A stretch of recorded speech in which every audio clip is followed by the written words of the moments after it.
Hello అండి, బాగున్నారా?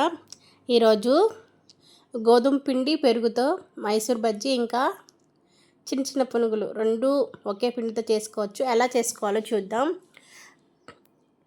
ఒక గ్లాసు గోధుమ పిండిలో ఉప్పు, పచ్చిమిరపకాయలు, జీలకర్ర, ఉల్లిపాయలు వేసుకున్నాను.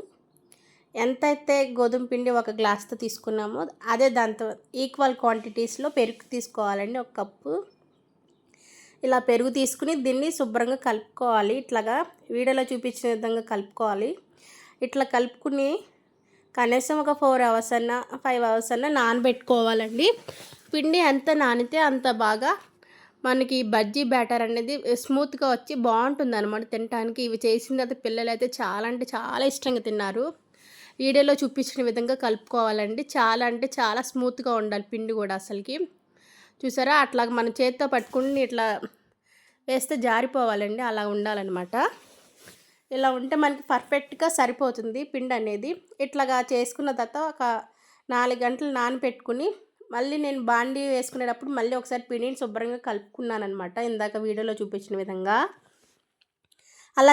అలా కలుపుకుని మళ్ళీ ఒకసారి బాండీ పెట్టేసేసుకొని ఇట్లాగా పునుగులు కావాలంటే చిన్న చిన్న పునుగుల్లాగా, లేకపోతే బజ్జీ టైప్లో కూడా అట్లా 2 విధాలుగా వేసుకోవచ్చు అనమాట. సో నేను ఇట్లాగ అన్నీ వేసేసుకున్నాను అనమాట. ఈ చిన్న మిస్టేక్ ఏంటంటే నేను వీడియో తీస్తా కొంచెం చివరిగా ఫైనల్గా పునుగులు అనేది మాడిపోయినాయి అనమాట. పర్వాలేదు, కానీ తినడానికి బాగున్నాయి అనమాట. టేస్ట్ అయితే బాగా వచ్చింది. అక్కడక్కడ కొంచెం మాడిపోయినాయి, కానీ ఫైనల్గా చాలా అంటే చాలా బాగుంది. కొబ్బరి చట్నీ చేసుకున్నాను అనమాట దీంతో.